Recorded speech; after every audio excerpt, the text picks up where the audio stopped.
I'll use them questions. Warren, thanks for coming on. Nice one. Yeah. Thanks for having me. Firstly, thanks for having me in your lovely home. Pleasure. Always appreciate when people sort of say, come to my house. Again, I think it makes it more comfortable for you, but then also it's just a bit of an honour to be in people's houses. I know. Always Yeah, so I appreciate it. Firstly, and as we always sort of go back to the beginning, sort of talk us through your childhood. What was it like, where you grew up and being a kid as Warren? Yeah, so earliest memories, I was in Kingshurst. Okay, I lived there till probably only 4 or 5. I don't have much memory from Kingshurst. Yeah. Moved to Lee Village from age of 4 to about 8 years old. I had a pretty decent upbringing, you know. Yeah.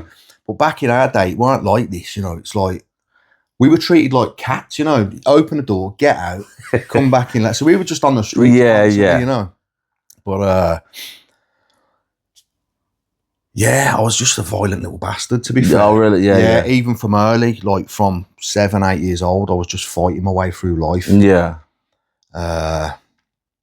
We was just always on adventures, you know. But yeah, so 4 to 8, lived at Lee Village. Realised that because we didn't have a lot. We had food on the table, you know. We had clothes on our back. We was looked after, but it was the extras, you know. So my mum used to send one of the lads. He was a good bit older than me. She'd send him to the shops to get some shopping. Yeah. And what he'd do is he'd keep the dough and shoplift it all. I'm between 4 and 8. You know, I'm only a little kid still. Yeah. And that's when I learned. You know, you don't need money to. You know, if you want something, you can have it. Yeah. So I learned from early on just to take it. Take what you want. Yeah. Take what you want. Yeah. And I think there was a shop called Manton's. Skateboard with an England flag on it, and I just grabbed it, skated off on it. What else? I remember so we had a porch outside the front door, and my mum used to hang all the coats, and they'd just fall on the floor. It was always a mess, never clean. Never clean. And I robbed this pen with all the different colours on it. Oh, yeah. Stashed it under the coats. My mum decides to clean up that day. Yeah. Caught ya. Yeah, she called the old bill on me, yeah. Yeah. I think I was about 6, 7. She phoned the old bill, they come out to me.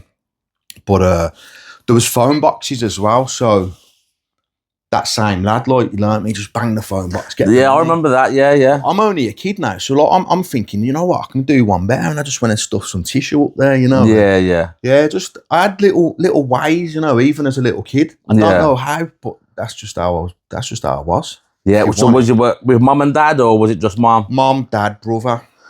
Yeah, we had, like I say, we had a decent upbringing. I've done bits of work, you know, and there was things that could have been better. Yeah. But overall, mate, we had a decent upbringing. Yeah. Because when you sort of saying we didn't have much, we was similar, but then I think it was like we didn't need much either. Like you say, there was food on the table, and all we needed was, for us at least, a football or a bike, and then you'd be out all day, wouldn't you? Yeah. And then mad adventures, and just sort of, our thing was when we was kids, we'd go to Sutton Park and get lost. Yeah, we used to do it. And then we'd sort of like get lost and be like, we had to sort of find our way back. Yeah. Or we'd find sort of kids to play a football game against, and then sometimes, like you say, it ended up having a bit of a knuckle, or it'd be a case of just had a game and you go back home, or find your way home. Just everyone was on the streets, weren't they? Back yeah. On the street, football, fucking tracking, everything. Yeah, life was good back then. Yeah, it was good. Yeah. It's so different.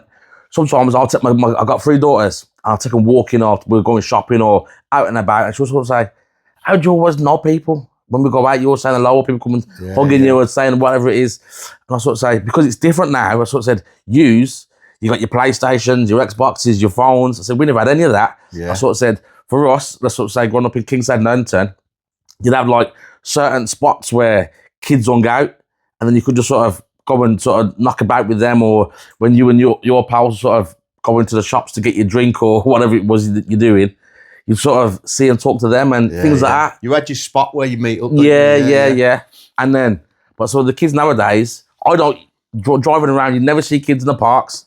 You never see kids sort of knocking about in street corners.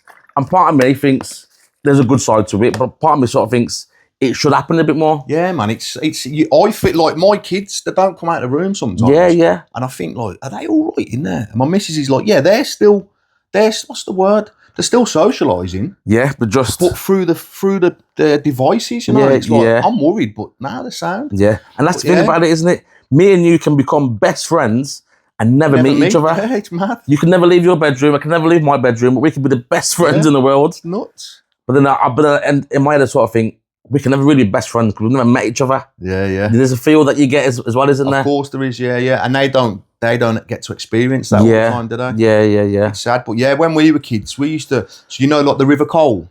No. So the River Cole, it goes from what?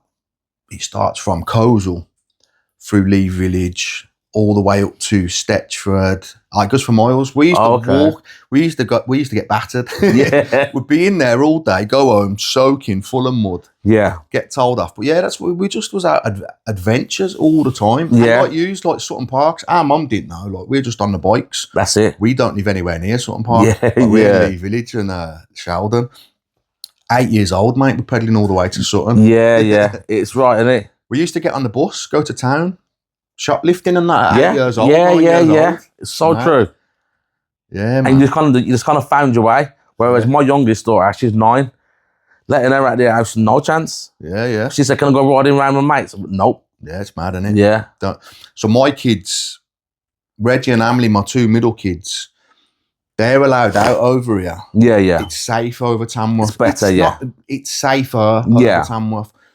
Reggie's what? He's 17. I don't think he's still allowed out at his mum's in Sheldon. Yeah, yeah. He still asks me for permission and I'm thinking, just fucking tell us, you're 17, you know? Yeah, yeah. Like, you need to get a voice, mate, but it's the way they've been brought up because we've been, like, sort of protecting them. But to be fair, I'd leave them over the skate park, 8, 9 years old over here. Yeah, yeah. You can. You wouldn't do that in Brum. No. No, yeah. But, yeah, look, my childhood was good, man. I've got some good memories. Obviously, you have some bad memories and they stick out, but I've got way more good than there ever was bad, you know? Yeah, yeah. But it's the bad ones that have an effect on your mental health. Yeah, they're kind of long-lasting, aren't they? Yeah, proper. Crazy. What was senior school like? So... Or them kind of years? So I went to my junior school. I was always fighting in junior school. Constantly fighting. I used to get these naughty boy letters sent home. And then my mum would have to sign them, take them back in. So I learned a signature from an early age, you know. So she yeah. But you know what they'd done? And it worked. So they'd done some sort of reverse, it wasn't even reverse psychology. They started praising me. So what they'd done, they started giving me good boy letters. Yeah. So if I was good, because I've realised I was naughty because I wasn't getting attention. Yeah. You know? So yeah. Attention's attention. If you don't get attention, so true, you will get your attention other ways. So them naughty boy letters, I'm getting attention. You know, I want to keep it coming in, like, yeah. So what they started doing, they was giving me these good boy letters anytime I was good. Yeah. Mate, then I was trying my hardest then. I wanted to get them good boy letters, so it did work. And but yeah, I just loved fighting. I reckon if my mum and that would have put me into boxing. Saying that, I went boxing once in Murfield. Someone punched me, so I've ripped my gloves off and I just went to attack him. So so I don't know, but I reckon I could have went somewhere. But yeah, nowadays you seem to put your kids into, like, our kids are in Stagecoach, football. It weren't like that one, but it wasn't like that in my family anyway. Yeah, you know? no, same for us, to be fair. I think you've been a football team, some lads done boxing and stuff, but then there wasn't like all the gymnastics and swimming and all that stuff. Yeah, I think now we do that to probably keep our kids off the street. Yeah, exactly. So yeah, it weren't like that back then. But yeah, so I moved there. I went to BK. It was a decent school, to be fair. Yeah. I only done year 7, 8, and 9. I was clever. I was a clever kid. If you look through my school reports, it was always the same. Clever. If he's not distracting the class. Find out later in life that I've got ADHD, you know. There's no such thing when we were kids. You were just a naughty little bastard. So I'm all right swearing. Yeah, mate, throw away. Yeah, so I was just a little fucker. School, I just loved fighting. Even in secondary school, I was always fighting. Yeah. But I've done work, you know, and I know where that comes from. Yeah. So I've been doing a lot of work on myself lately, and I was just an angry kid. That anger's gone now. I've dealt with my anger. Yeah, that's good. That's so good.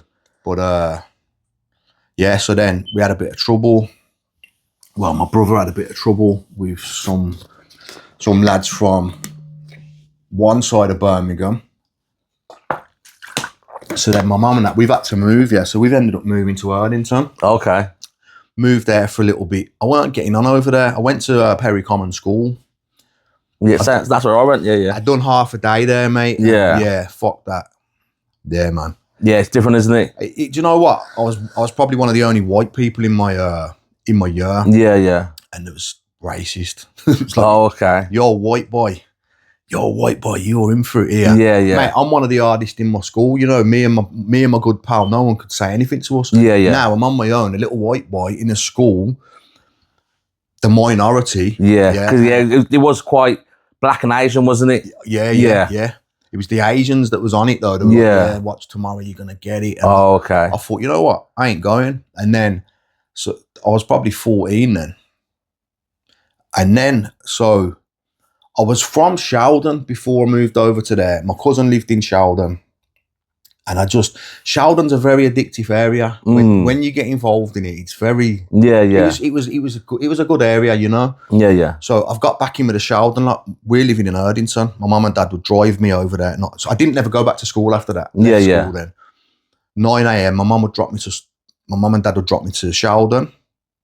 I'd be there till 9 at night. That was my life then, you know. I didn't have nothing to do with Erdington. But I'm also out all day. Yeah. Nothing. My mum's giving me £2. You know, there's only so much you can survive on that for a 12-hour day. So then we had a firm, man. I won't say gang. I don't like the word gang. We weren't gangsters or anything like that. We had a good little firm. But at this time we were only 14, you know, 14, 15. Yeah. But we were out nicking cars, fucking just petty crime, you know? Yeah. But back then as well, that was, again, I obviously don't knock about with kids, but then that was like the thing that would happen, wasn't it? Rob cars, motorbikes, scramblers, mopeds. Yeah. And it was for fun, it weren't for money. Yeah. It was for fun. It was purely for fun. So we had the Radley's flats. We had like a running track at the back of the flats. We'd nick cars and we'd just go and drive them over there. Yeah. On a Friday night, we'd get pissed up and we'd all go out in twos, nick a few cars and play bumper cars over the track. Yeah. But yeah, so it wasn't for money, it was just for the crack, you know? Yeah, something to do, wasn't it? Yeah. So we used to hang around on Comberton Road and it was one of them roads that, like, if you didn't know us, you can't walk down that road. We were it was nuts on there. But that's when we started to get involved a bit more, you know? Yeah. Started to get involved in crime for money. Oh, okay. Yeah. Crime for money, yeah. So you had like a bit more of an agenda, shall we say? We were earners, Yeah. We were just going out earning. It was nothing serious. Just like fucking robbing sheds, you know? Yeah, like lawnmowers and all that. Yeah, man. I remember we had, there was the council were putting all the combi boilers in the flats. We didn't even know what was in the box. Me and my mate, Phil, God bless him, he's passed away a few years ago, one of my best pals. Yeah. We picked up this box. We ran down. We had a guy, Frank, he used to do car boot sales. He would buy anything, mate. Yeah. Garden gnomes, you know, a pound a piece. Yeah. Anything. We're only 14 years old, you know, so a little £20 tickle to us. It was a lot of money back then, yeah. We got 200 quid for this box. We thought we were minted. Yeah, I can imagine. You know what I mean? Yeah, so it was nothing major. Just little petty crime, you know. But I bet it gave you the taste as well, didn't it? Yes and no. I don't think money was really a thing. I didn't know what money was back then. I've never had it. So what happened to me is, it was all good fun, you know. It was all just good fun and games, you know. We weren't really hurting people. We were just being kids. I think back then I thought that was normal. That's because that was my thing. Yeah. But it probably weren't that normal, you know. Yeah. Because there was normal kids that just played football. Done normal things. But so when I was 16, I had my first kid at 16. Oh, okay. Yeah. So my life I was depressed, man. My life had to change. 16 years old, I've got a family, I've got a flat, I've got a baby. I'm smoking, like, it was hash back then, so I've got a big problem with the hash. Yeah. My dad's paying me £15 a day to go to work for him. That's why I got involved in crime. Yeah. Because I'm earning £75 a week. I've got a flat to look after. Yeah. My mum says to the kid's mum, make sure you take half that money off him. It's like, well, thanks, mum. Yeah. So now I'm getting 40 quid a week, you know. I'm working all week for 40 quid. Yeah, yeah. So I'm on site now and I'm just, I'm not a thief now. I've not been a thief for a long time. I hate thieving. Yeah. But back then I had to, man, to survive. I'd get home from work. So I was a ceiling fixer. So I'm going around the site now. I'm nicking everyone's tools, hiding them on the ceilings and that. Yeah. And at the end of the day, getting them, putting them in the car. My dad used to go mad. But I'm like, Dad, you're paying me 15 quid a day. What do you want me to do? Yeah. Yeah. Some days I'm not even getting to work. Driving down the road and I see a garage and I think, yeah, do you know what? I never burgled a house. I was not a burglar. Yeah, I did burgle a few sheds. People used to slag me for it. But mate, I was earning fucking 3 weeks' wages in one shed. Do you know what I mean? Yeah, so that's made it. sense. But yeah, I'd be like, Dad, stop the car. Like, what you on about? Just let me out, man. You know, I'll go on fucking couple of pedal bikes, a lawnmower, some step ladders. And I've just earned a few weeks' wages. But yeah, I was mad depressed, man. I used to think there's got to be more to life than this. Because I was broke. I was living in, that was poverty, you know? Yeah, yeah. It was poverty, mate. So that's when I started thinking, like, outside the box, what can I do? What can I do? So all these youth, there was we did have a good firm of us. And like, as we grew up, we all went our different ways. We were still all good mates. We all drank together. Them few was armed robbers. Them few was into the drugs. Yeah. They was into nicking all the cars. Everyone got different skills. Yeah. So I ended up going down the drug route. Okay.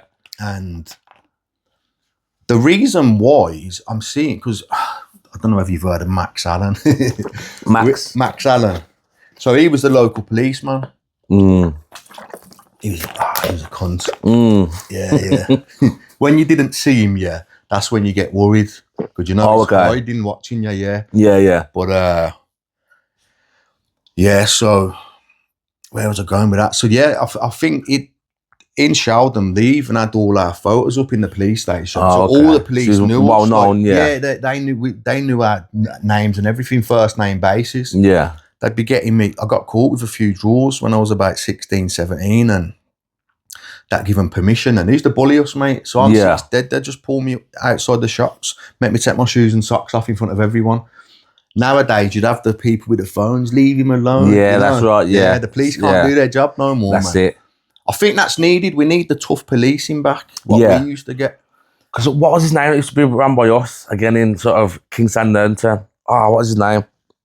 And I wouldn't say he was a bully as such, but he was a bit sort of on the edge. But when he comes to us one day, he sort of says, I'd happily come and meet you lot out my uniform and class you all. Or we'll meet in the park, and we sort of thought, we'd love that.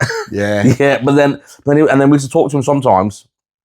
And then he'd sort of say, I'd come with you lot to sort of go and clatter another group of lads. And we sort of thought, bit of a dodgy copper, isn't he?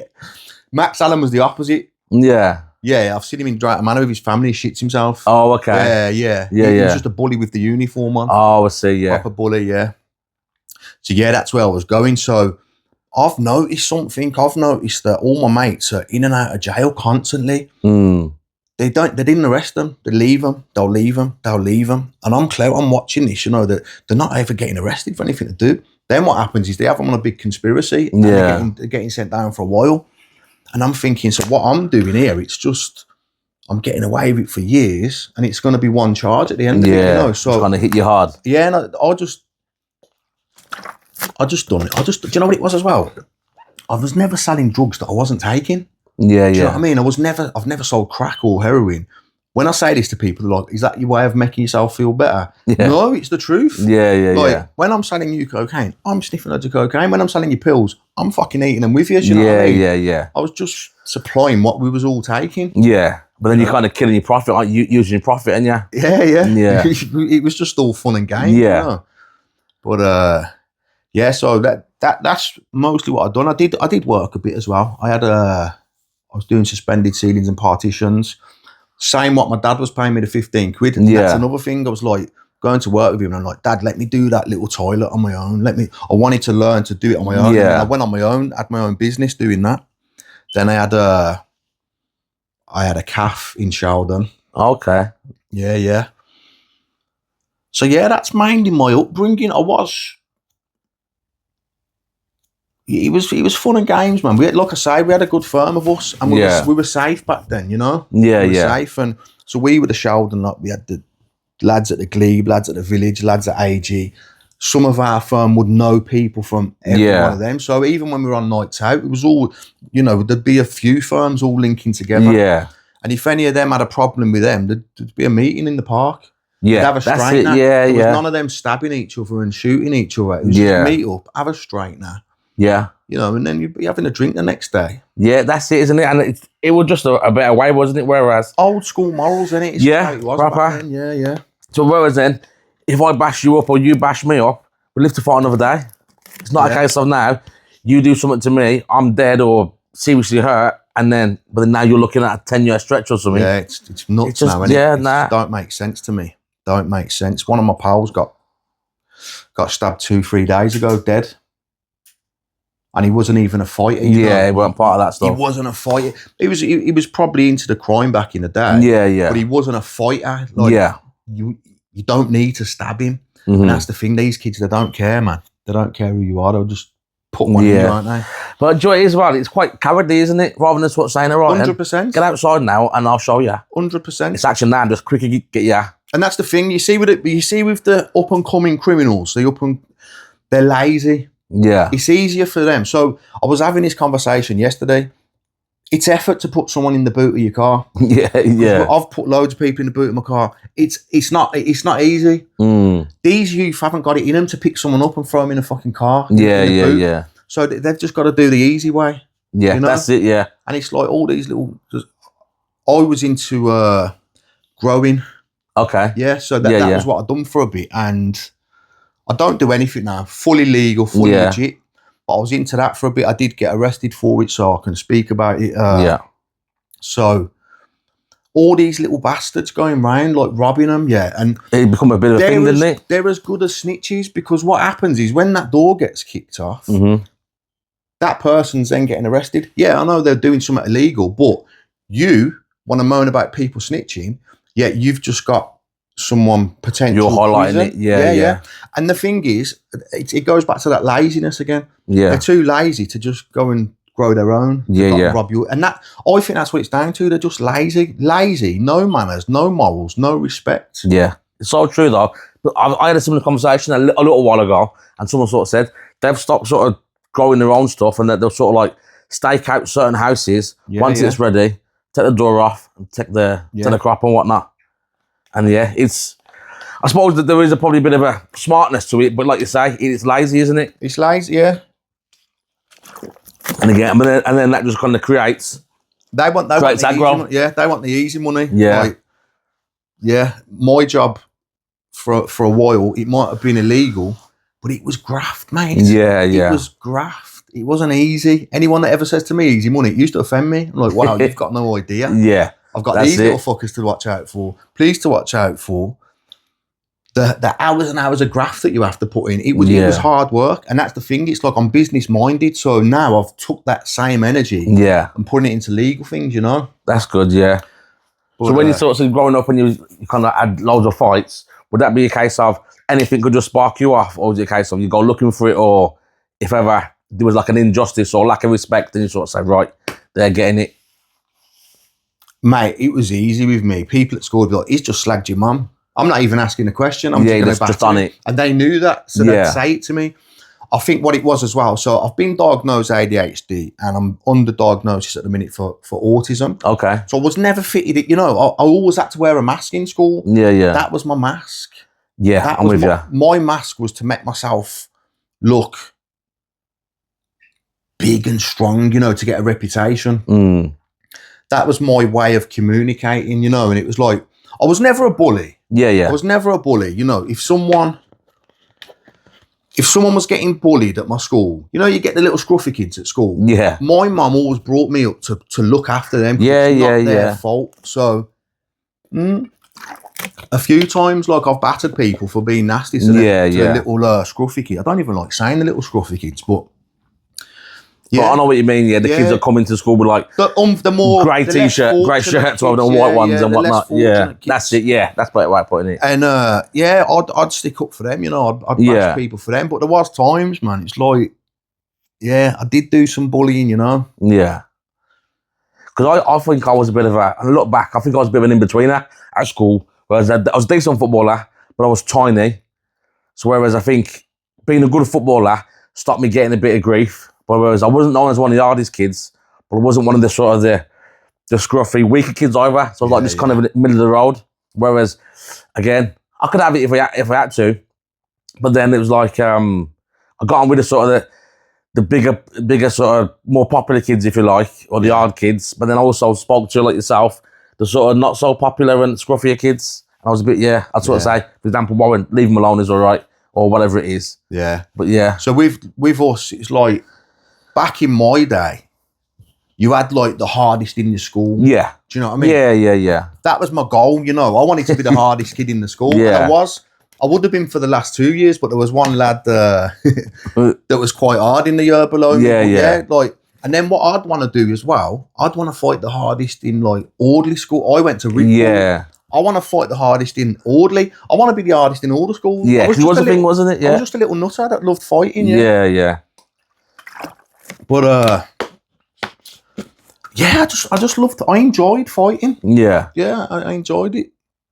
Because some people are quite sort of, I suppose, quite naturally good at it, aren't they? At sort of throwing a dig and taking a dig. Because I was naturally good at it, like people respected me for that. Yeah. And that's what it is, a bit of respect. And like I said, I had to wear that mask because when I wasn't being that person, who was I, you know? So yeah. And yeah, like I say, people would just get me to fight. He's just slagged your mum. And I just go and batter him, you know? And it was like, that's another thing. I was very like family orientated, you know. So anyone did say anything about my family, it's going off. Yeah. As I got older, we had a real tight firm in Sheldon. Like you'd be proud to say you were from Sheldon when we were kids. Yeah. You wouldn't anymore. Yeah. It's embarrassing now. Yeah. But back then, you were proud to be from Sheldon. You know, we had a good firm, and so if someone had done something to him, we're all after him. If someone owed me money. Yeah. It's not just me, that they're all going to get you. You know? You kind of police yourselves in a way. Do you know what it was? It was a very community area, Sheldon. Yeah. Like, you don't get that no more. It was very community. I could walk up the Sheldon Heath Road and I passed 10 people. 9 of them are saying hello to me. Everyone knew each other. Yeah. You know, it was proper community spirit back then. We're going to pubs and it weren't just us. You know, we had the older lot. Yeah. They're older. Yeah. That culture's gone now though, hasn't it? Yeah, it's done. Yeah, it's gone. Whereas it's kind of like, probably for most people, let's say, growing up in Birmingham, it was like that. You kind of knew the whole road, didn't you? Whereas now, we probably talk to our neighbours either side, and that's it. Yeah. And that's it. Yeah. Yeah, the community spirit's definitely gone. Yeah. But yeah, obviously, there's times people owed me money. I'd beat them up. But what happened is, the little fuckers, the word got round, didn't it? Yeah. Take a slap off him and he squashes the debt. Oh, okay. That's what all the youth started doing, and they told me, I was like, you little fuckers. But like, even then, like I said before, we put people in the boot, not in a bad way. We used to put them in the boot. Yeah. Take the shoes and socks off them. We're not battering them. Yeah. We used to drive to Meriden, throw them out the boot, and they got to walk home in those shoes on. Yeah, because we was mates, you know, they was part of us. Yeah. But they took the piss, so they had to learn a lesson. Yeah, they had to learn a lesson. But yeah, it was never like, there's nothing major.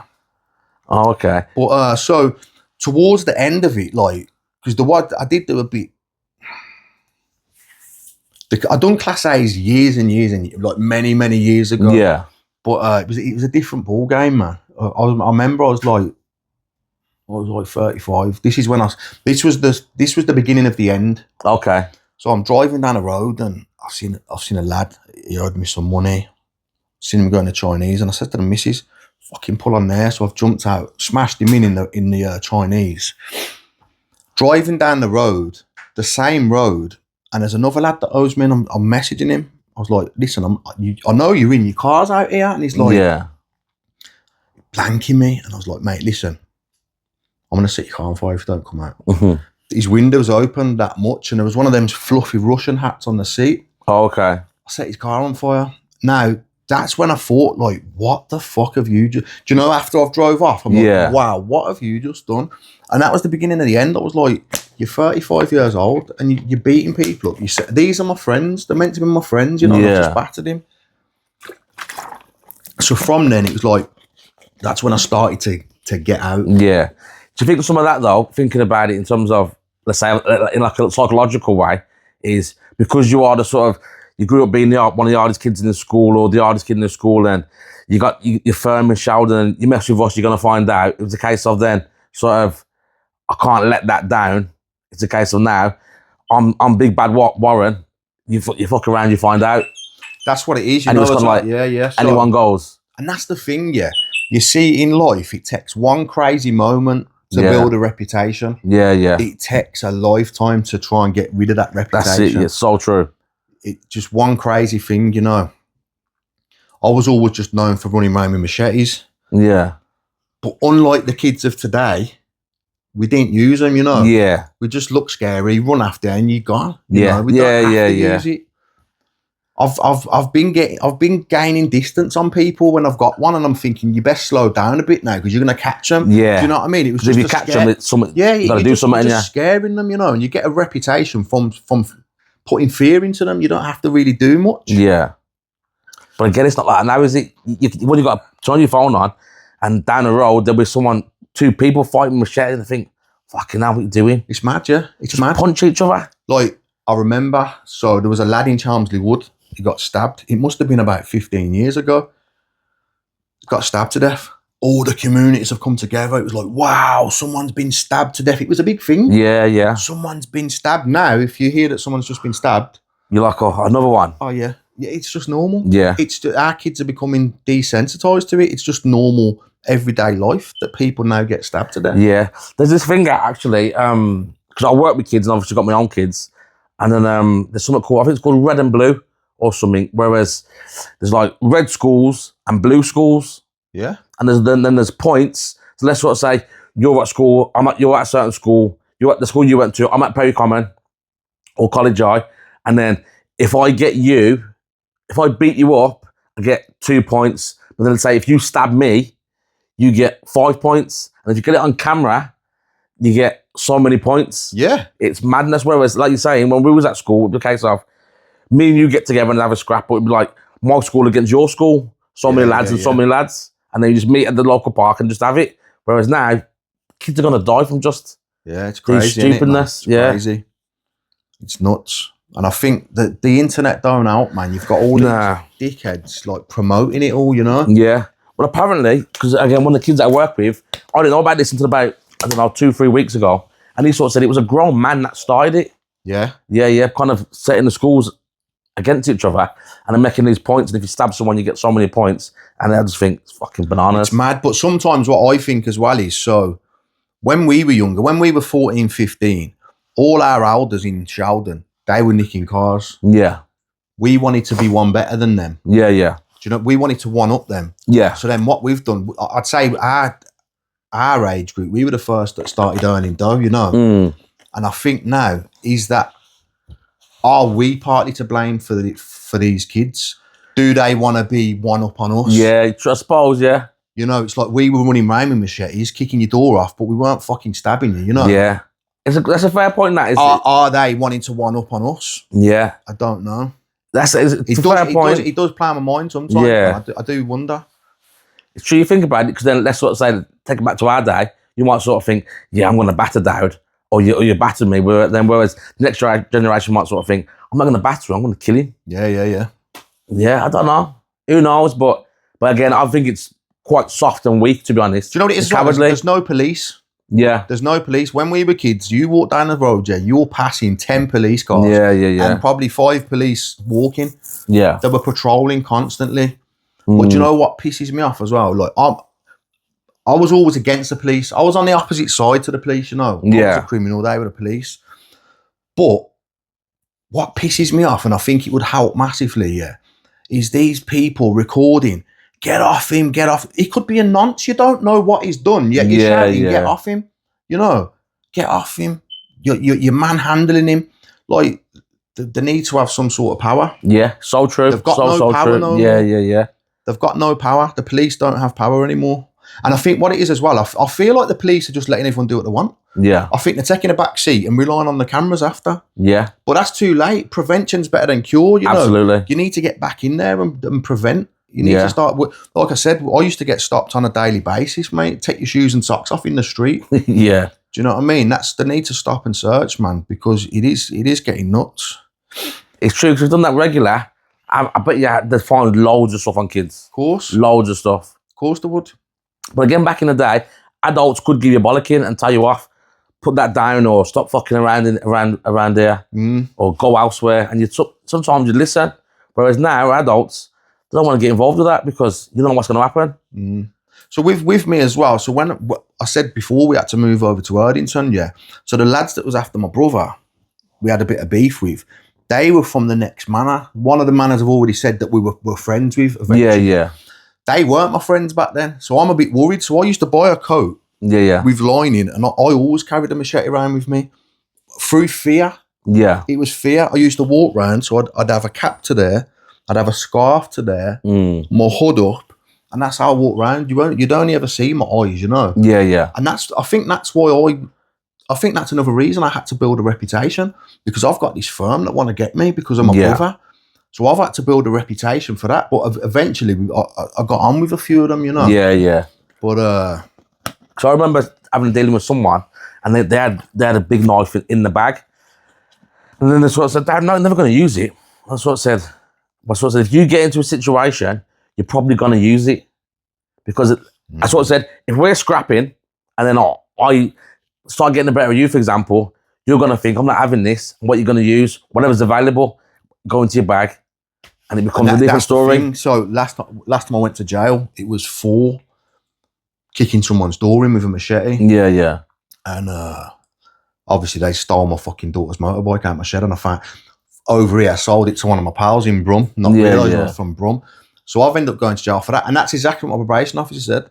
He said, because I'm like, no, I ain't never going to use it. He said, you can't say that. Yeah. It depends on the situation. And he's right. Not everyone's going to shit themselves and run. Exactly. So if you do get someone that pulls one out, then you're having a sword fight, you know. Yeah. So you might have no choice. But fortunately, I was never in a position where I had to.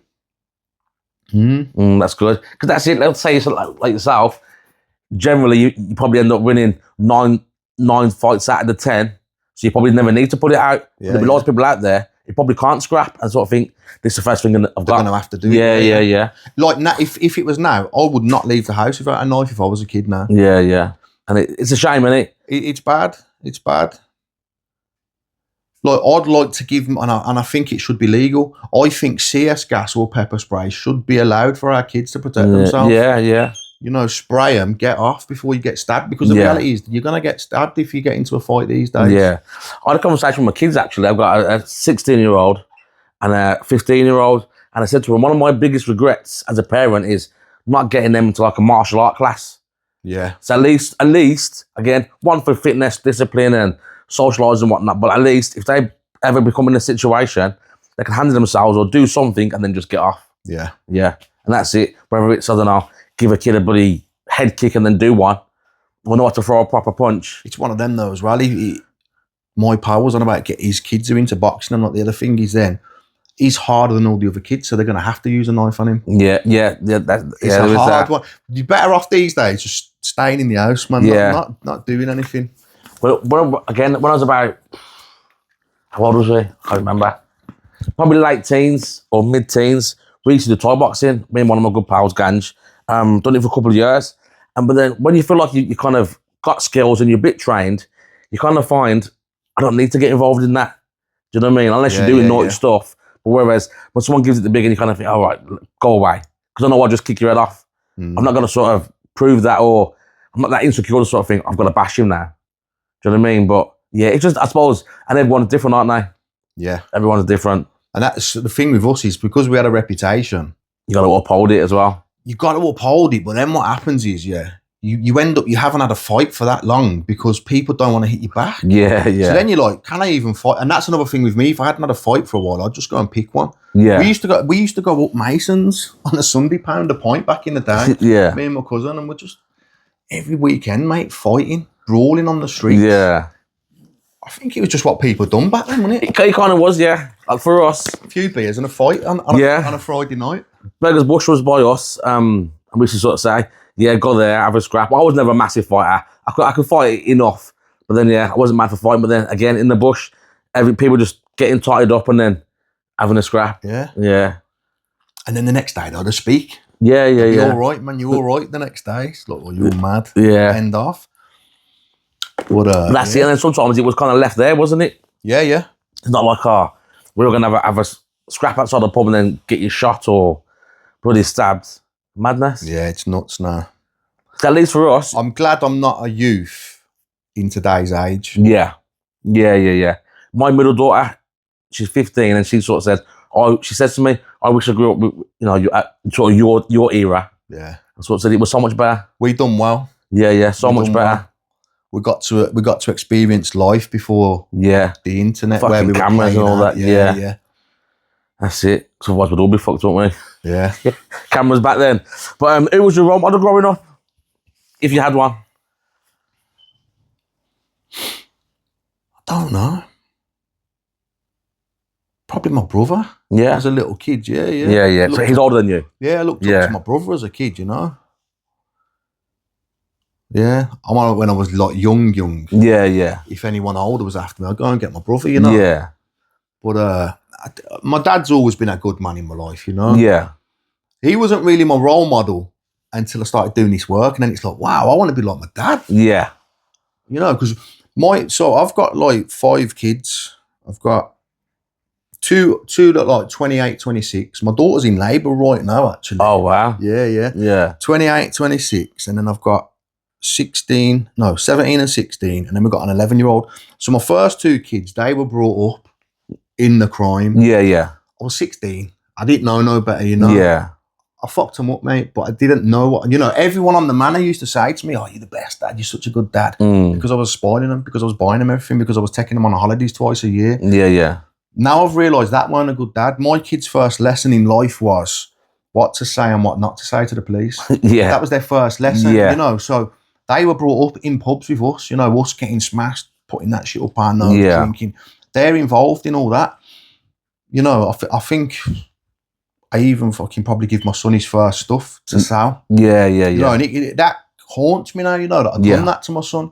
But my other kids, so I was still grafting when they were growing up, but they didn't know I kept it all from them. Yeah. So they're completely different. And there's a big difference in how your kids grow up to how you parent them kids. Yeah, of course. So the first kids, it was like, you don't fucking speak to the police. Yeah. You do not speak to them. Second kids, it was just like, they just grew up normal, Yeah. The whole mindset is different, isn't it?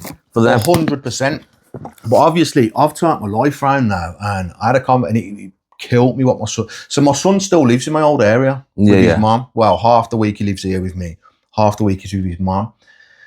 And he says something to me, and I was like, I'm not that person no more, mate. I've changed. And he was like, nah, you should be the old you. The old you was sick, Dad. It fucking hurt me, that. Yeah, because then you always hurt me. I'm thinking, wow, I'm doing all this work, to be a better person. Yeah. And my kid wants me to be a twat like I used to be. Yeah. But I think now it's rubbing off on him, Even my oldest son, he don't do no... His boy's property, he's gone fair fully play. legal. Yeah. My daughter, they've settled down. I've had to... What happened with me is, I've learned everyone, because I was probably a role model. To the kids. Yeah. I want what he's got, The high life, the flash life. Yeah. I want the car, I want this, I want that. Now it's like relearning these kids. I was wrong, man. I got it all wrong, Yeah. I'm sorry, I got it wrong. So, but back to the role models, just... My role model now is my dad. Yeah. Yeah, man, because he's a good guy. So I was on... I do retreats and that now, and I was on a retreat myself, and... something come to me that, I want my kids to look up to me for the same reason I look up to my dad, because he's a good guy. Not because of what he does and he's. Yeah. Because there's that film, what's it called? Wicked film, A Bronx Tale. Have you seen it? Robert De Niro. Yeah. And so Robert De Niro was like a bus driver, but then his son starts knocking him out with the local gangster, and then De Niro says to him, he says, his son says to him, I want to be like, for example, Warren, because he's cool, he gets the girls and the cars and the money and the holidays. And then De Niro sort of says, the real tough guy is the family man, looks after his family, gets up, goes to work every day. And when I said that, I thought, so fucking true, because it's not easy. That's like, for me, I've got to travel to Rugby to go to work, up at 5 in the morning, shower, dressed, and then drive from Erdington to Rugby. It's not easy. No, and I got to be there for 7 in the morning, do my shifts, and then come all the way back. Whereas it would be easier to sort of go and do other stuff. Of course. But then, so I kind of thought, and that's always stuck with that as. It's true, isn't it, man? It's like, that's what you need. That's what we should be setting the example to the kids, you know, because there's too much bollocks on the social media, on the internet, and these kids, they just want it all, and they want it all now. Yeah. And there's not many ways of getting it all now, apart from going down them wrong routes. But it's definitely, my life is calm now. Yeah. I never had a calm life, mate. Yeah. I used to sleep with a crossbow at one side of my bed and a machete under my pillow. Yeah. Because that's how I had to live, because I was a target to people. Yeah, you was constantly sort of on the alert. Constantly on, mate. Yeah. 100%. And then I honestly thought that was my life forever. Yeah. I just thought that was who or what. It's mad because through doing this work, and this is like psychologically proven, it's like we're born pure. We're born who we're always meant to be. But then what happens is we get shaped by society, by our parents, by our family. And because my mum and dad was not like me. My brother was not like me. So like, do you know people blame the parents? Yeah. My parents didn't really have an effect on what I done. Yeah. I remember the first time I got arrested, one of the lads, he was like, I was only 15, and one of the lads, he said, they're going to go mad at you, but don't worry, they get used to it. Yeah, and he was right. He was, because we were getting, all our parents knew each other. From bailing us out, they'd all meet up at the fucking police station, you know. So we were just getting arrested on a fucking daily basis when we were kids. But it's been an eventful life, man. Yeah. And it feels good to be away from it, you know. It feels so nice to be able to just, I don't lock that front door. Yeah. That's a good not feeling. Lock my front door. I've never been able to do that. Yeah. I've always had to be on the alert who's going to come through my door. Yeah. That's it. I remember saying this 1 year ago. Again, I've never been a sort of a massive criminal or a big sort of lad well known in the areas, things like that. But I talked to certain people, and I sort of said, in a conversation, I went, one of my biggest things is that I love. I said, I can walk down the road, Ernton High Street, which is a fucking shithole, by the way. But then I can walk down the road, Ernton High Street, wherever, and I have to look over my shoulder when I'm with my missus and kids thinking, who's that? Is that Warren? Is that so-and-so? Because I got no grief for anybody. You see what I mean? Yeah. And I think that's a nice feeling, whereas unless an idiot approaches us, my kids, my missus, never really in trouble from what I've done. Does that make sense? But then people live their lives, don't they? And it's just one of them. And that's what it is. It's just what we get shaped into. Yeah. What pulls us the most. And like I say, with the masking, I got violent people. What do you know? What happened with me? My cousin Dean. He was like living in Chowden. Yeah. I wasn't. So my mum and his mum come up with this brainwave because we were both getting in trouble. Yeah. Why don't we get them together to keep them out of trouble? It just didn't make sense. So what they've done there is they've put two criminals, two troublemakers, two proper lads together to get out of trouble. But it had the opposite effect, obviously. And it made you stronger than it. Yeah, that was the start of it. You know? Yeah. Like, looking back, that was the start of when things went the next level. You know. Yeah. Our mum's coming up with a stupid idea to put them together to keep each other out of trouble. But what we really done was we got each other into more trouble. Yeah. Yeah. But then in a way, did it make you sort of safer? Whereas Dean knows he's got you. We was 100% safe. Like you see what I mean? Like, we'd go to the Q Club, flashback, things like that. And we always had a firm when we was out on a night out. Yeah. At a rave, our lads knew that firm, we knew that firm. So we'd have one corner in the Q Club. You get the Bergs and Johnnies running through robbing everyone. I'm not saying we were badder than them because they were next level, you know, they were nuts. But they never no one ever approached us because we always had a firm on a night out. Yeah. We were safe back in our day. I don't think you're safe now if you've got a reputation. Yeah, I think you're a target these days if you've got a reputation. You're a target now. Whereas back then we was quite safe, yeah. Yeah, it's mad, isn't it, how it's all changed. Yeah. What would you say has been your biggest adversity? What's that mean? like sort of adversity, like a bit of a tough time or a shit time or struggle? Phew. When I had my son, that was hard. The money thing. The biggest thing that... Was that your first child? Yeah. 16. What I was saying earlier, when I was working, I had no money. That was probably my toughest time. That was my first taste of depression. Yeah. Back then, yeah. It was, I wanted to be out with the lads, nicking cars and having fun, and now I'm fucking looking after a kid, Yeah. And then the biggest thing, so my son got run over purposely. Some little fucker ran him over. I've watched it, he tried to get all of us. I've watched it happen. That fucked with my head more than anything. Yeah, I can imagine. Ever happened. So I'm looking at my son's not even in a normal shape of a human body on the floor. Yeah. He's all twisted on the floor. I'm thinking he's dead. I've run over to him. Luckily, I don't know how, but he ended up surviving that. And the next 18 months was tough. Really tough. Yeah. As I just said, I had a reputation. But it was expected of me to go and fuck this little motherfucker up, Yeah. It was expected of me. But it wasn't even about what others expected, because I don't really care about other people, what they think. Yeah. I think back then I probably did. Now I don't. Yeah. But I just had revenge on my mind. Natural though, isn't it? I just had natural. But when someone nearly kills your son, to get revenge, you have to kill them. So now I'm like, for the next 18 months, all I'm doing is planning murder, right? I planned it 100 different ways. I'm getting caught. I'm the number one suspect. There's no way out. Yeah. There's no way I can do it. I used to look at my missus and my kids and I just burst out crying thinking, I'm leaving, because I was ready. I'd made my mind up, like, I'm leaving yous. I'm going to jail for the rest of my life. My mind was made up. Luckily, he was in prison for a little bit.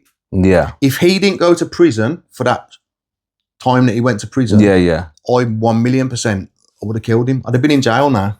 Yeah, because I suppose you would have felt like being rubbed in your face, and if you're still running around. It weren't rubbed in your face. It was, I would have acted out of emotion then. Yeah. I had time to think over them, I think 14 months. But that's what I mean in terms of, like, because he was away, gone, you couldn't see him anywhere, if that makes sense. Yeah, I couldn't see him. If I'd have bumped into him, I'd have definitely done him. This is what I mean, yeah. I did. I found someone that were going to do it for me, but even this used to piss me off, because I'm thinking, well, if you do it for me and I'm still going to get done for conspiracy, I might as well do it myself. I was in a dead end. I didn't know what to do. It's like, how the fuck am I getting out of this situation? And then what happened, man? It was just, I was just getting smashed all the time to block out the reality of my life, because not what had happened, but the reality of what's to come. Like, I've got to go to jail now for the rest of my life. There was fear of what's going to happen to my kids, but yeah, some of his mates kidnapped one of my son's mates. Yeah. Oh, he's in jail because of you, this, that, the other. And my son's phoned me, Dad, you need to phone these. I phoned them. I was like, listen, you might as well let him go. Like, these kidnappers, dickheads, mate, they ended up letting him go. I spoke to them and they just let him go. Yeah. So, like, people tried to pressure us. I'm not a div just because what's gone on, It's just like the situation, how it is. But, the main thing for me was just revenge, man. I was hell-bent on revenge. Yeah. But you would be. I just needed to get this little bastard, what he'd done to my son. And I promised my son as well when he was in the hospital. Because even when he got to the hospital, oh, mate, he was disgusting. It was the worst thing I've ever seen. Yeah. We're at the hospital now, QE. Everything's on lockdown. It's in lockdown times, We weren't allowed visitors. So we've got to the hospital. They wouldn't let me in, man. I've had to put some bit. I said, listen, I'm going in. I've just seen my son on the floor, nearly dead. Yeah. They've put me in this big orange suit. It was when it was like moody. Proper, with the, moody with the lockdowns and that. Gone in and they were saying to me, I said, is he going to die? I said, I can deal with broken bones. Is he going to die? It's too early to say. This went on for 3 hours. The only answer I was getting for the next 3 hours was, it's too early to say. Yeah. I'm like, fuck. Which ain't helping you in your head, is it? Yeah, mate, I've got a bottle of brandy down my pants, and they're like, we ain't letting you in it. I said, listen, I'm not even drinking that. I said, if you give me bad news, I'm drinking that. Yeah. After about 3 hours, this some Chinese doctor was come out. He went, he's all right. He's not going to die. And we was like, Nice. yes. And then it was like, he's still fucked. Do you know what I mean? Yeah. He's still fucked. And then I spent the next 10 weeks in hospital with him. So he couldn't have visitors. It was lockdown. So I took him some food up. Couldn't get his food. Long story short, they was just taking a piss with him. So we complained, and then they've given me and his partner a 24-hour pass. So I'd go there 7 a.m. Yeah. Till 7 the next morning. Then she'd come. We was doing 24-hour shifts to look after him in the hospital because he could only move his one arm. He's sweet now, like. Yeah, you wouldn't even know if you see Oh, him really? now. Yeah, you wouldn't even know, mate. You wouldn't even know. But at the time, mate, it was bad. Yeah, but do you know what? I think who was it? I think it was Mike Tyson said it. He's like, when you hit rock bottom, it's the most beautiful place you'll ever be. I'm sure it was Mike Tyson that said it. He's not wrong. The day that kid done that to my son, was the most beautiful day of my life. Yeah. Because it changed me for the better. My son was running around with things that he shouldn't be running around with. And that's one thing. I've never touched a gun. I've never held a gun. Yeah, yeah. You know? My cousin used to go around telling people, don't give him one, he's got a bad temper, he'll end up doing something stupid. Yeah. I was warned not to touch him. My son was running around with these things, you know, so he's going to try, as we was on about earlier, trying to one-up people. Yeah. I think my son would have tried to one-up me, you know. Yeah. I see what you mean, yeah, I get that. Trying to make me proud. Like, I met a guy on these retreats we do, and he'd stabbed someone loads of times. And I said, why did you do that? And he says, to make my dad proud.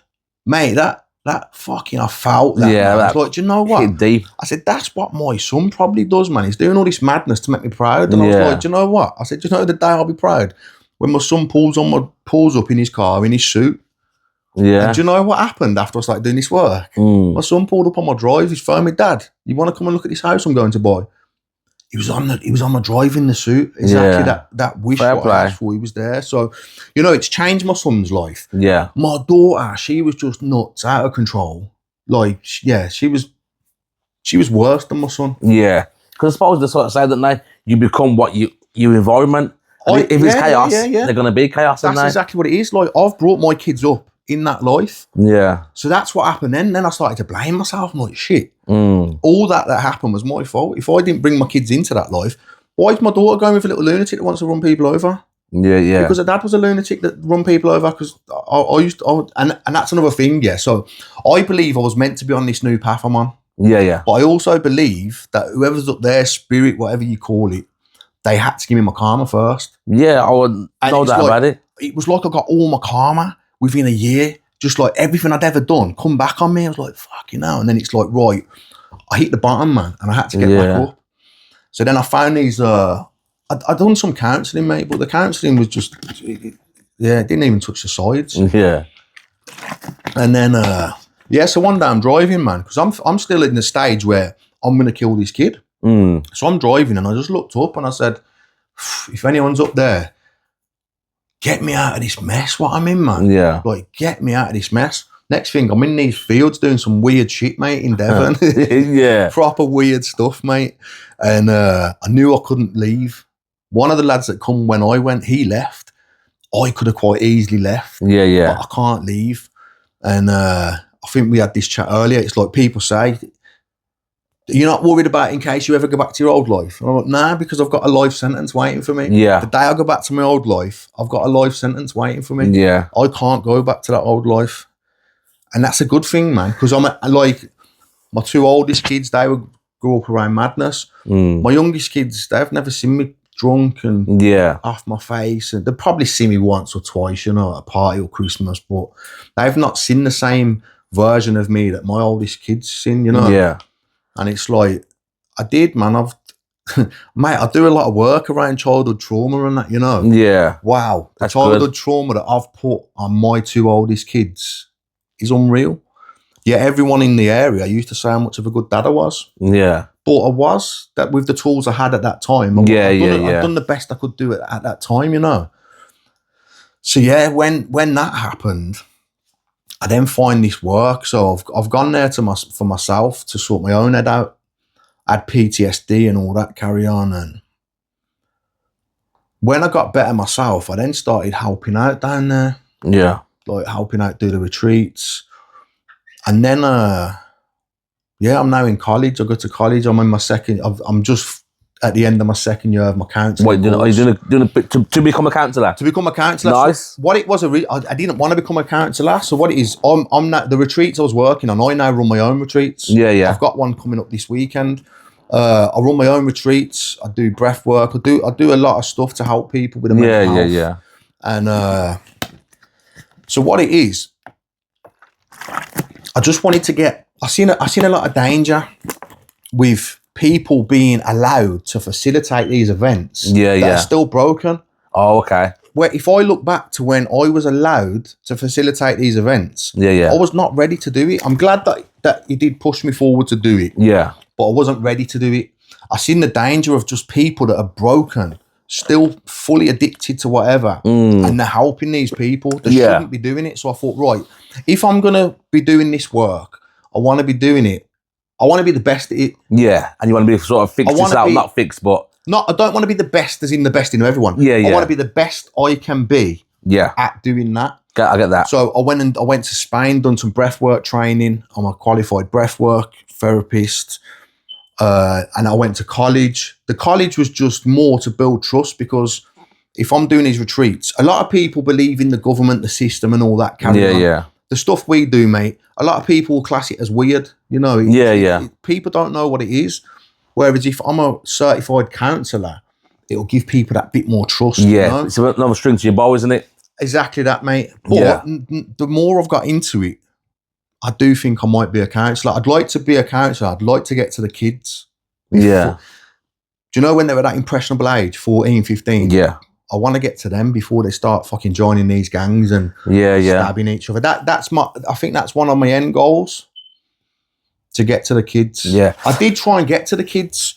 There's a place called Place to Be that they do counselling in schools. Yeah. Because of my criminal record, they refused me. Yeah, DBS and that. Yeah, she was like, "Oh, sorry to disappoint you." I said, "No, you disappointed me by taking my money off me and making me come on the course."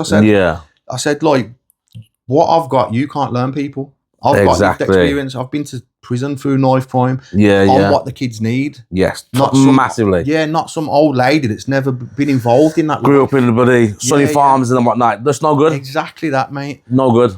And it's like, and I think that's the beauty of the life I've lived. When we're on these when we're at these places, like I said, mate, I love the weirdness.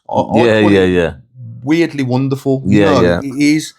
So with my retreats, what I'm doing is I'm taking away some of the weirdness. You know, you don't get many breathwork instructors that look like me. Yeah. Do you know, they always grow their hair long, big beards, feathers in the hair. I'm different. I'm never going to change. I'm just me.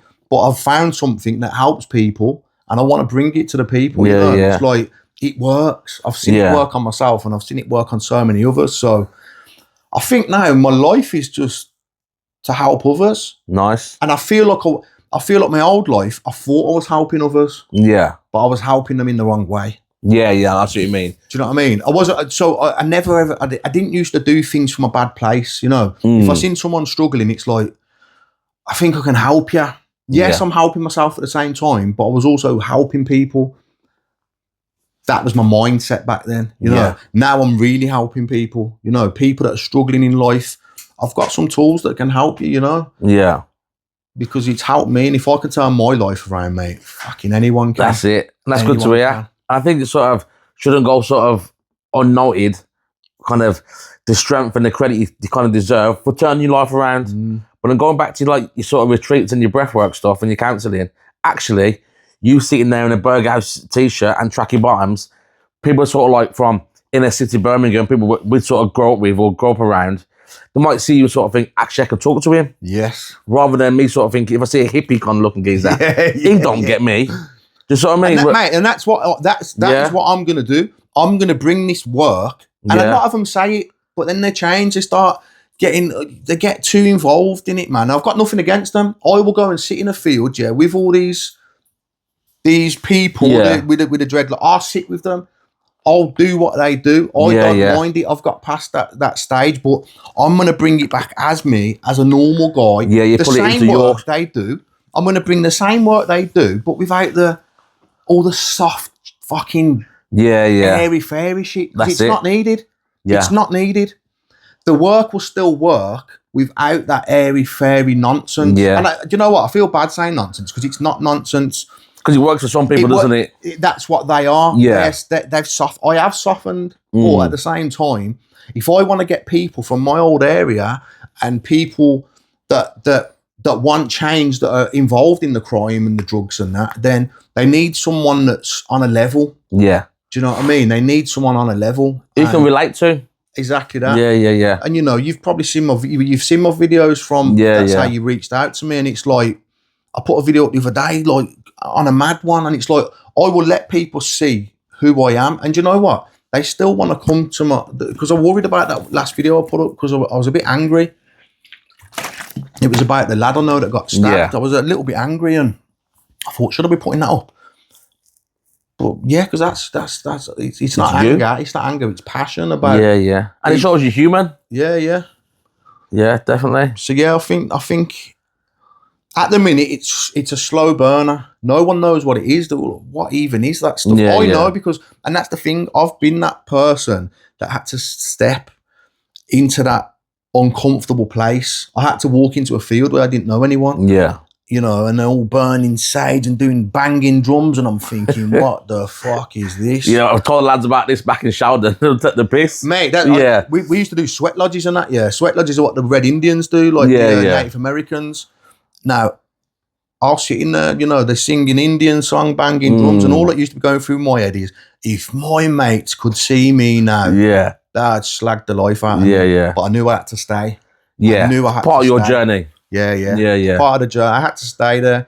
But and that's all it is, mate. All I'm gonna do with mine is I'm just gonna frame it a little bit different. Yeah. I'm gonna but there's still a place on my retreats for them spiritual. I am very spiritual, by the way. I'm just spiritual. I'll talk to spirit, I'll swear at spirit, I talk how I talk. I don't go to church, mosque, fucking temple. Yeah. I'll pray here on my city. If I'm about to do a session and help someone, I'll pray, spirit, come and give me what I need to help these people. Yeah. So I am connected to spirit. I do talk to spirit, but I don't look like most of the other people that are. I don't take it to the extreme, and I think that will help massively. I can bring these people on a retreat, but these people are still welcome. The people that, don't, just because you've got a feather in your hair, you can still come on my retreats. I'll fucking wear one with you for the weekend, And that's important to be diverse, isn't it? Exactly that, mate. So then you can sort of stand up and talk in different rooms, if that makes sense. Yeah. So, mate, when I first started doing these things, I'd never spoke in public. The biggest groups I spoke in was in the pub, mate, with a few of them up in Oxford, with the beers and that. But it was hard. It was hard, man. I've completely. I went and done a talk in a festival last year. Yeah, fair play. That's something I'd never do. Yeah, I'd done a breathwork session for 60 people, and I'd done a talk. I've never done things like that before, but I think it's going to grow. I think it's at its early stages at the minute, but I think it's going to grow. Yeah, but I'll happily promote that on my stuff as well. But we say talk about public speaking. It's kind of what I do as well from a business in terms of I deliver courses. And it was mad in my head. The very first one I'd done, I assumed I was going to go into a place, and where was it? Chepstow by Wales, to like an old people's home. And then talk to all the staff. But I thought it was going to be like chairs and tables. So I sort of thought in my head, I'm going to see the top half of the bodies. Yeah. But it wasn't. It was like an open room like this. And then everyone just sitting like settees and normal chairs. And I could see the full bodies. And it threw me off. Yeah. I was like, what the fuck? And then it was all women as well. So then I thought, there was no men there. And that threw me off again. And for the first 5 minutes, I think I stood up. I stuttered and mumble anyway, but I was stuttering more, mumbling. I was sweating. And I thought, I'm going to get through this. But then in the end, I loved it. And then I wish I could do it every day. Yeah. I'm still not there where I love it, mate. Yeah. I'm not there yet. Hopefully one day. But yeah, man, first, even just speaking in a circle with other men, like my palms are sweaty, my heart's racing. I'm not listening to a thing anyone's saying because I'm planning what I'm going to say. Then it gets to me. I don't say a single word I just planned. Then it goes to the next person. I'm still not listening because I'm thinking, you twat, you just fucked that up. Yeah. What I had to realise is no one else knew what I was going to say, so no one knows you fucked up. And eventually I got better at it, you know. Now I can do it. I can go and run sessions, and do you know the thing is, I never wanted to take this work I do or show. I never wanted to show my old people this new version of me. I was embarrassed of who I am at first. Yeah. So I locked my Facebook off in 2020 when all that happened with my son. I lost my shit, locked it off. But I reopened it a year ago because it said that it come up the other day. It was 1 year. Yeah. I reopened it a year ago and sort of like reintroduced myself. This is who I am now. Do you know what I'm saying? Yeah. Hopefully some of them will, because it's sad, man. A few years back, mate, we must have had like 10 funerals within 1 year in the old area, and we're getting older now. If they keep putting that shit up their nose, keep drinking all the time, we're going to keep losing even more of them. It's catch up weird, isn't it? And there is a better life. Like, you see it all over, because I climb a lot of mountains now, and I know it's a bit one of them at the minute. Oh, man, kitchen walker to mountain, what was it? Kitchen talker to mountain walker. And, you know, a lot of people are doing it, but the reason I do the walks is it's good for the mental health, you know. Yeah, massively. You're exercising, you're out connecting with others, you're in nature. Yeah. It's good, but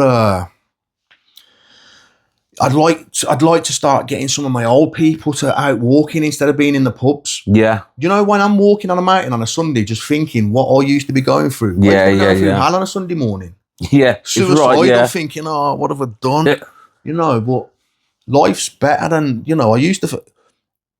It's their life. Yeah. They know no different. I'm not putting them down for their life. Yeah, I lived that life with them. I was quite comfortable living that life with them. Yeah. Until you step away from it, then you realise, like, whoa, that weren't all that good. Yeah. Like, some of my pals, I've noticed that they don't really bother with me as much anymore, because they wanted that fun version of me that was willing to get smashed with him on a daily basis, you know. But then when I think about it, like I do trips to Morocco. I'm taking 20 people up Morocco April. Fair play. Up Mount Toubkal. I'm taking 22 up Mount Toubkal on September.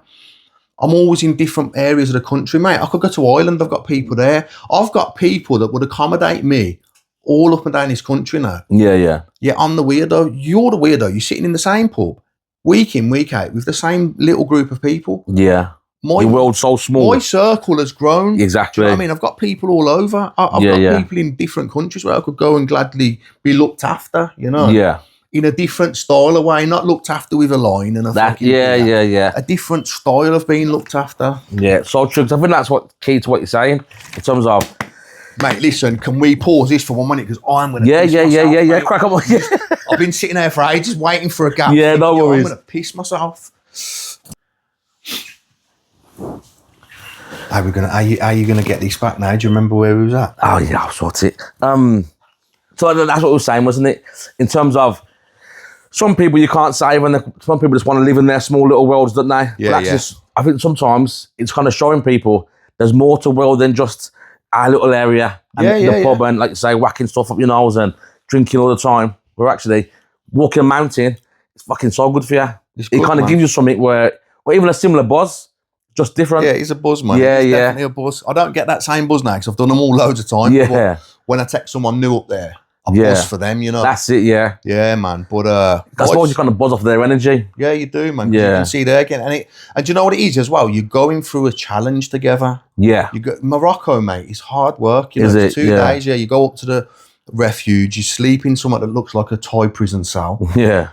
It's just like one big bed with like 6 of you in it.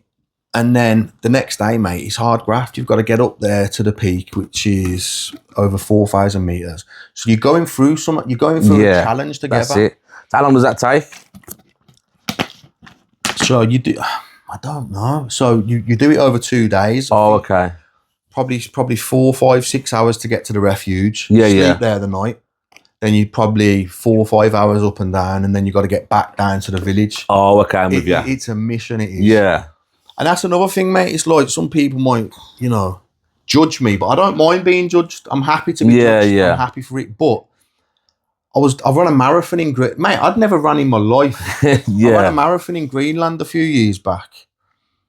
You know, I've done the Three Peaks Challenge. Took about 20 of us up all the Three Peaks. Can I fair play? I've been around. I run one of these retreats we do. I ran one in Moldova. You know, I've been getting around.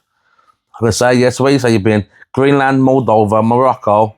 Yeah. Fuck, you've been some decent places, haven't you? Exactly that. And you know the thing is, mate, like with the Morocco trip, I don't make money on them. Yeah. But what I do make sure is that there's a little £10-20 added on, so my trip's free. Yeah. So I can still do the holidays I used to do. Yeah. And they're free, you know. Yeah, that's good. But this time it's different, climbing a mountain or going and doing a workshop somewhere, you know. But, and I've done trainings in Barcelona, you know. I've been on planes on myself. Yeah. Yeah, life's good, man. It's a lot more calm, a lot more peaceful. But there is people that try and drag me back. Yeah, of course, and that's always going to be the case. But I'm at a point now because I did, man. I was still for the first while. I was still getting on it here and there. Yeah, blowouts, but because then you got to think, like, in your head, that's what you knew and who you was in a way. Yeah. I have a bit of a shit day. Oh, fucking, let me get a booster and have a fucking. Yeah, the first 18 months was hard work. The first 18 months, it was like, it would be so much easier. It's hard work. See, this work to turn your life around. It's not easy. Yeah. It's hard. You've got to put the graft in. You've got to face things that you've been running from. A lot of people will say, "I leave the past in the past where it belongs." No, you've got to face that past. You've got to face all that shit that you've been through in your life. You've got to face that. So it's hard work. And I was thinking, like, for the first 8 months, I'm like, do you know what? It'd be so much easier if I just go to the pub and get back on it. Yeah. It'd be so much easier. But once you pass the 18-month mark, well, for me anyway, once I was past the 18 month, it was like, he's gone now. There is no going back. He's gone. That desire or that pull to be back in the boozer and Sheldon isn't there so much as it. Nah, mate. I had to, like I say, there was about 10 funerals in 1 year. I think it was not last year before.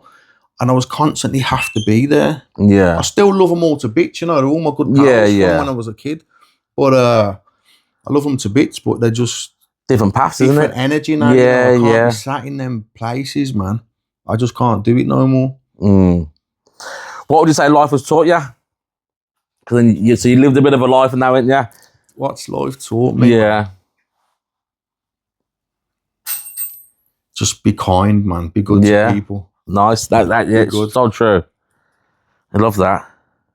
And the thing is, it's fucking free, isn't it? It's free. It's free. You know, even no matter what sort of walk of life you're in, you can still be kind. Yeah, exactly. My mum was an addict and everything, and we had a bit of a mad life growing up. But then one thing she always said to me, she said, "Son, you know, manners and respect don't cost you a penny, but they'll get you so far in life." And she sort of say, "Make sure you're always well-mannered, respectful, and smile." She sort of say, "You got a beautiful smile, son. Make sure you're smiling." Yeah. And it's always stuck with me. Always stuck with me. Yeah, man. Kindness, manners. Yeah. That's all you need in life, man. So true. Again, because when our mum died, I was 26. And I think due to having that sort of mentality is, I'm always trying to be good to people, respectful, have manners. And I think people sort of come out of the woodwork and help me out. Again, I didn't have a fucking pot to piss in back then. Yeah, I was flapping. My sister was useless. My little brother, he was with me, but then wasn't that much help. He had no money to sort of pay for funerals and whatnot. Yeah. So I was thinking, as the oldest, how am I going to sort this out? And the people pulled favours, and I just, due to being a half decent kid. That's where I'm at in life now, man. I'm broke, I've never been broke. Apart from when I was that 16-year-old, I'm broke. And do you know what, mate? I'm enjoying being broke. And in a way, you're richer for it, aren't you? Do you know what it is? My addiction wasn't alcohol or drugs. My addiction was money. I just wanted more of it. Yeah. And what I learned is when you get to that goalpost, you're moving the goalpost. Then you get there. When you're here, you want to get there. When you're there, you want to get there. You're never going to get to where you want to get. So I realised. Do you know what it was? A lot of people in the 12 steps do it. You know the gratitude list. Yeah. I'd never heard of one. One of the lads, do a gratitude list. I wrote this gratitude list out, 10 things I'm grateful for. And that moment, I realised that I've got everything and more that I need in my life. Yeah, do you know what I mean? It is a bit hard with no money at the minute. Yeah. But I've looked after everyone for a long time. So now, like, payback time. Get on a phone, remember this? Payback time. Yeah, man. But my missus is good. She looks after me. My mum and dad are good. You know, they support me. Yeah. And I do believe... It's a hard thing that I'm in because I want to help people. Yeah. Not everyone's got the money. Yeah. Do you know what I mean? So I want to help them and they can't pay me to help them. Yeah. I do want to get it to a place where it does pay me and I do earn a living from it. Of course. But I would like to probably get some funding or something. I just don't know how to go about it. But yeah, I do need to make it pay. Yeah. I do need to make it pay. Because there's got to be some kind of grants and stuff out there for that, isn't it? Yeah. But even try and talk to the council. I don't know if it's going to work on that, but that's my next step. So you have to get a bank account. So I've now started. So Let's Connect. I've started it up as it's been over a year now, actually. Yeah. I've started it up as a CIC. Okay. Which is like a charity. So you have to put the money back into the community. I've opened up the bank. So I'm in a position now where I can start applying for funding. Yeah. So hopefully I can start getting funding and do some free events for people. Yeah. But I've got another lad in Sheldon, the boys. That's what I was getting to earlier. So I've always been like ashamed of what I do. Yeah, that's it. They've always knew me for fucking madness, you know. Yeah. But when I was in Spain, something come to me, man, and it's like there's a thing called the hero's journey. I don't know whether you've heard of it. I don't think so. A lot of films are based on the hero's journey. Oh, okay. And like, what's the film? Like Lord of the Rings, where he leaves the village, goes and finds all the gold, goes back to the village. On the way, you get people trying to persuade you to come back to the old life. And that's what I've sort of been on. It's like a hero's journey. So, you know, I've been and got all the information, all the gold. And this was what come up to me in a breathwork session. It was like, you've got the gold. It's time to take it back to your village. And I was like, nah, I can't. Like, there's a bit of fear around it. I'm now doing a mindfulness day in Sheldon, in my old area, for a guy called Rob. He's got a little organisation called The Boys. Yeah. So yeah, I'm finally taking The Boys. Yeah, The Boys. Have you seen that? You probably have. It's all on Facebook and all that. There's a bloke called Nick, a part of it. Nick. Is it Nick? Yeah. Tall, slim, white, bald dude. Bald head. Yeah. He goes on some of the walks and that with him. That's it. That's where I've seen it. Yeah, because he's done the podcast. He has. Oh, has he? Yeah. Yeah, I know Nick. Yeah. I know him through Rob. Yeah. So The Boys. Yeah. So I'm gonna do a little thing down there for them and start pointing out. But yeah, so my first retreat as well. I've got a good few from Brummer. Yeah, nice. Yeah. So I'm bringing it back home, man. Yeah. Where it needs to be. Yeah, good. Yeah, man. Like you say, charity starts at home as well, doesn't it? It does, yeah, man. Yeah. Because again, like yourself and myself, we know so many people probably never even stepped out of Birmingham, or even not even Birmingham, their little area, Kingston, Ernton, Sheldon, wherever it is. Yeah, man. Never sort of come out of them little areas. And it's mad because you sort of say, look at the world, it's not a big just place, yeah. But when I was involved, like I said earlier, Sheldon's a very addictive place when it was when I was a kid. See me now, I couldn't think of nothing more than getting on a plane and leaving this country for good. Yeah. See, when I was a youth and I used to come back off the plane and see the Radleys and all the graffiti, I'd be like, yeah, man. Yeah, I'm back home. I'm home. Yeah, there's nothing better than being back home. But, you know, I don't regret none of my life. Yeah. You know, it was all good. It was, I shouldn't really say that. But it's part of your journey, wasn't it? It was part of my journey. Because without that, would you be here now? I had to do all that to be able to help these people. Exactly. Yeah, I'm a big believer in spirit, mate, like I said. Yeah. And it's like, spirit put me into all that madness so then I can be someone to help them out of that madness. You know? Because there is a way out, man. I've done it. Yeah, exactly. But the thing is, a lot of people won't. We was on about earlier, it's like you're born whole, yeah. And so in a lot of psychology, the aim is to become your true self. Mm-hmm. Not the person. So a lot of us, we're running around, we don't even know who we are. Yeah. And that's what it is in this work. Find out who you really are, not who you was conditioned to be. Yeah. Who are you really inside? And that's where I'm at now. I'm at a point now where I am me. Yeah. And a lot of people will never find out who they truly are. And exactly. It's sad. Yeah, it's true. So true. It's mad, isn't it? What's the best advice you've been given? Best advice I've been given? Yeah. So in terms of kind of not what you now know, but what's the best advice someone said to you? For example, if dad sort of said, son, work hard, or whatever it could be. Best advice I've been given? That's a hard one. Just my missus when she's like, you are fucking going. Because there was times I didn't want to go to these retreats. Yeah. I'm done with it, man. You're going. Kind of is that advice? Or just a little boot out the door? Yeah. Get out of here. Give me some peace. But advice, just yeah, just keep doing what I'm doing. Like I say, a lot of people try dragging me back down the old path. Yeah. My best advice now is, do you know, if I hear a compliment from my old people and they're like, "Oh, proud of you doing well," it's like, wow, it always means more to me if it's from one of my old lot. Yeah. It means so much more to me Yeah, because they're the ones I was worried about, you know. Yeah. So when I hear compliments from them, and if I hear some advice from them, it's like, you know, keep going, man. You're doing well. Yeah. Because they also know, though, don't they, that the kind of wild child that he was, or sort of, you know, there was been part of your life, whereas they sort of say me, I could sort of say well done, but then how well am I sort of saying it because I don't know you that well. Yeah. You see what I mean? That's what I mean. People who meet me now, they just think this is who I've always been. They don't get it. I want to tell people I had anger because I was the angriest person you'll ever meet. Yeah. And one of the lads is like, I could never imagine you angry. Yeah. Like, wow. I get women as well on the retreats. They're like, you make me feel so safe. I was never a safe person for a woman to be around. I wasn't that guy. So to hear that from a woman is mad. Yeah. I was never, you know, and that's what my one regret I have in life. I've been horrible to women. That's the one regret. Yeah. The one thing I would change is being a cunt to women, you know. Yeah, that's not good. Yeah, that weren't good. Yeah. None of it was good. Yeah. None of it was good. But then you do kind of get that, you know, you sort of like, you certain sort of moral things, whereas, we talked about drugs earlier, whereas for me growing up, having a bit of weed, or you said hash or sniff and stuff like that, hey, you're all right, you're one of the lads, that's fine. Whereas if you like crack and heroin, like that, you're a bit of a baghead. Yeah. You're a smackhead. What's that all about? And yeah, that's exactly. So as a kid growing up, we used to beat people up for being on heroin. They haven't never done anything to me. Yeah. You're on heroin. You judge them, you're a baghead, so we've got to. Now I work with people on heroin. Yeah.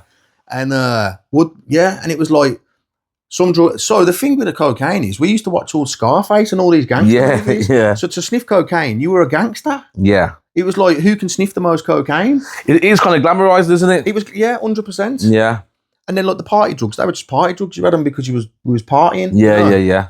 And that's another thing I see in this work I do. A lot of people, they're drinking and taking drugs to escape whatever's going on for them. Yeah. I don't think I was. I think I was just a partier. Yeah, I was just a want to party get on animal. it. Yeah. I don't really think I was blocking things out or anything. Yeah. I was just partying, but my party went on for too long, man. That's it, went yeah. on for too long. I was still 40 partying. You know? It's like, stop it. Yeah, it's the hangovers now. That's the thing that stops me drinking now.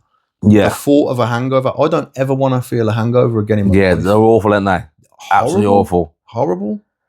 Yeah, because I hate the feeling of sort of feeling useless, if that makes sense, and not sort of able or capable. Whereas when you're properly hungover, you've been on it for a day and a half or something, you think, can't do anything. Just with me, it's just like, what did I do? Who did I offend? Yeah. My blackout. That's what scares me. I was so bad for that. What did I do? Yeah. Done. My mates used to phone me the next day sometimes, sort of say, Dad, what happened? Or what was this? Or I'd phone them sort of saying, was I okay last night? And I'd sort of say, yeah, you were sweet, no worries. I ain't even asking that question. I ain't asking, I don't know. Because I've done some mad stuff like that as well. I remember just one lad was at his house, done loads of stuff, and then I think after so many hours, I think I fell asleep. The mate said, I just stood up, I woke up, stood up, just like pissing everywhere on his table. Yeah. Some just mad funky stuff, but I was so embarrassed. Oh, no. But what's the best advice you'd give us people struggling now then? People struggling? Yeah. Best advice, just reach out, man. Don't keep it to yourself. Like, there's so many ways of helping people. And one of them is a problem shared is a problem halved. And that's true, man. You're lightening the load. Go and talk to someone, man. Yeah. Because, like, I think that Paddy Pimblett said it before. It's like, I'd rather you cry on my shoulder than me carry your coffin. Yeah. And it's so true, though, isn't it? Just reach out, man. And I know it's a hard step to take because I've had to take it. Yeah. And that's the thing. Any work I put anyone through, I've done myself. I never put someone through something I haven't been through myself. And it's like the first bit of advice, just reach out, man. There's help out there. There's more to life than sitting in them pubs and drinking it away. Because the drink's only blocking it out until the hangover in the morning, and then it's going to be double. Yeah. Do you know what I mean? And again, talk about this a lot on the podcast. It's going to change that stigma for men our age and even older. Where it's okay to talk. Yeah, yeah. It's okay to talk, isn't it? And the thing is now, the stigma's gone now, I think. Yeah, true. I Always think on the way. It's been put out that much now. Yeah. But I think if it carries on this way, we're going to have a generation of fucked up women because everyone's just concentrating on men. Yeah. I don't, mate. That's a good shout, actually, yeah. I'm in both. My retreats are mixed. A lot of people do men's work. Yeah, you see men's walks, this, that. Nah, we need to work together, Yeah, man. just walks rather than it being men or women. Yeah, because you know what it is as well? A lot of women have got traumas around men. Yeah. You're not going to fix that trauma by working with women. You need to come and work with men. Yeah. You know, and vice versa. We have to work with the opposite sex to get anywhere. Yeah. That's it. That's nice. Have you got a favourite quote or saying? My favourite quote, I got a few, from Carl Jung, and the one of them is, and it goes on what I was talking about earlier. How does the quote go now? The true privilege in life is to become who you truly are. Nice. So what that's saying is what I said earlier. It's like we're born pure, and we build a persona of who we think we're meant to be. But the true privilege in life is becoming what I've become, who I've always meant to be. You know. Yeah. That's definitely my favourite quote. Yeah, no, I like that. But I've got loads. My life has, a lot of my healing has been through seeing a quote, and I'm like, wow, that's good. And I always live my life by these quotes, man. They're so helpful. Nice. So, what are 3 fundamentals you live by? What's fundamentals? Like morals or principles or values? My values. So I'm guessing, for example, that's what like we've kind of both touched on.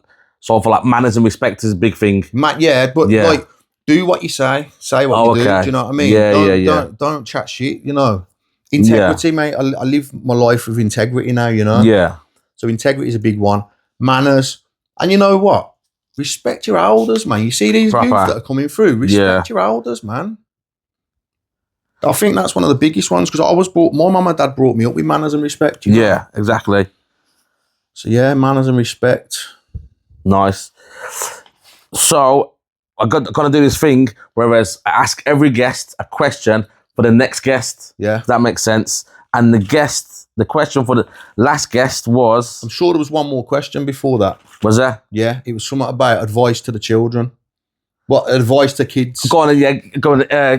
That's an important one. Massively, yeah. My advice to the kids is, it takes one moment of madness. See this reputation that you're trying to build, See this reputation you're trying to build. You're going to try your hardest to get rid of that reputation. So you're building it for nothing because you're going to come at a point in time where this reputation is ruling your life. And, you know, people don't want to trust you. And so you try your hardest to get this reputation as a kid. And all that's going to happen is, and it's especially these that are getting 20 years in jail. By the time they get out, they don't want that rep no more. But they've already got it. So this reputation that you're trying to build, you're going to be spending a long time trying to get rid of this reputation. Yeah. And I think, let's say you're going to prison for 20 years, the world is going to change so much in that time. Exactly that, yeah. So much. And that's another thing. So I get it. I get it with the gangs, you know. I'm not going to say I was in a gang, so I don't like that. But we had a firm, you know. There were a few of us. And we looked out for one another. We were like family. If you fuck with him, you're fucking with me. But that only lasts for that little bit of time. You all grow away. You have your own families. You have your own shit going on. Do you know what I mean? And it's like, it's not going to last forever. By the time them 20 years are up, they're gone. Yeah. Them people that you was being loyal to, they're gone, man. They're long gone. Yeah. So when all is said and done and kind of judgment time or whatever people call it, for you, how would you want to be remembered? It's mad, man. It's mad how it's changed. Yeah. It's mad how it's changed. I always had a song what I used to say to people. I want that played at my funeral. Yeah. Marl and Asher, Ganja Farm. I used to make sure you play that. Everyone will laugh. Yeah. But nah, that's different now. That ain't it now. So I just want to be remembered as someone that tried to put good out in the world. Yeah, nice. I like that. Yeah. And that's true, isn't it? I think all we can do is try, isn't it? Oh yeah, we can only try. And that's the thing, we can't help everyone as well. Yeah. If someone doesn't want to be helped, we can't help them. Yeah. They've got to want it. That's it. I'm trying to find a question what you said. Oh, you was on about the what would a question for the next guest. Oh yeah, go on. Have you got a question for the next guest? I don't know. Yeah. Okay, I'll give you a second to think about that. The question what the last guest said was, What can you do differently to achieve your goals? What can I do differently to achieve my goals? Just believe in myself a bit more, man. Yeah. But it's such a big because it's such a big change. It's hard to believe in myself. It took me a while to believe what people were saying. Yeah. Like earlier when I said to these women, oh, you make me feel so safe, you know, they can open up to me. Yeah. And I get it from men as well. And it's like, I didn't used to think, what the fuck you want about? People used to compliment me. And I just didn't accept their compliments. So yeah, just start accepting it more, letting it in. Yeah. Nice. And can you think of anything, a question for the next guest? Can be anything in the world. I can't think, man. I should have thought about that. All right. So, all right. Let's sort of say then, for people that are going to listen or are interested, if I wanted to jump on one of your retreats or somebody does, how can they do that? My main thing is Instagram. I post everything on Instagram. TikTok, I'm not really on there. Maybe I just come on there for we needed to meet up. Yeah. I'm not feeling drawn to TikTok, but everything I post is on my Instagram. Which is? The walks, let's_connect_WN. Nice. My Facebook's Warren Cowan, Let's Connect. Yeah. I can't remember my TikTok. I think it's the same for me. It's let's connect. Let's_connect_WN. That's it. Yeah, something like yeah. So if anyone's interested, just drop me a message. Drop me a message. We do lots of free walks throughout the year, up mountains, little walks in the Peak District, Lake District, wild camping. There's all sorts going on, you know. There's all sorts going on. Hopefully I can start bringing some free. I need a room. It'd be nice to get a free little group going for people in Birmingham or in Tamworth, you know. But yeah, just follow my socials. Nice. Warren, thank you very much. It's been a pleasure, mate. Yeah, thank you. Appreciate it. Nice one. Nice one, mate. What for ages, that, mate? How long was we on? Probably about an hour and 40 minutes, I reckon. I thought you were